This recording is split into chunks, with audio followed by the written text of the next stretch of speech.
പഞ്ചായത്തിനറിയാം, electricity ബോർഡിനറിയാം. അപ്പൊ എവിടെയാണ് ഇതിന് പരാജയം പറ്റിയത്? ബംഗ്ലാംകടവ് പാലത്തിൽ ലൈറ്റില്ല, അതോടൊപ്പം തന്നെ കന്നാപാലത്തിൽ വെട്ടമില്ല. പേങ്ങാട്ട് കടവ്, തിരുവാഭരണം കടന്നു വരുന്ന പേങ്ങാട്ട് കടവിൽ കൂടെ വന്ന കാലഘട്ടം മുതൽ ആ പാലം പണി പൂർത്തീകരിച്ചു.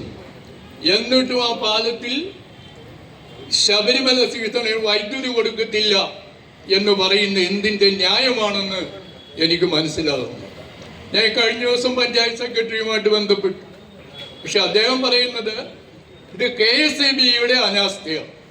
ശരിയായിരിക്കാം, ഒരുപക്ഷെ തെറ്റായിരിക്കാം. പഞ്ചായത്ത് സമിതിക്ക് ഉചിതമായി എന്ത് ചെയ്യാൻ സാധിച്ചു എന്ന് ചോദിച്ചാൽ ഉത്തരം. അപ്പൊ ഈ 2 point, KSEB plus panchayat committee, ഇവരുടെ ഒരു ആലോചന നല്ല രീതിയിൽ മുന്നോട്ട് പോയിരുന്നു എങ്കിൽ ഈ പ്രശ്നം ഒഴിവാക്കാമായിരുന്നു.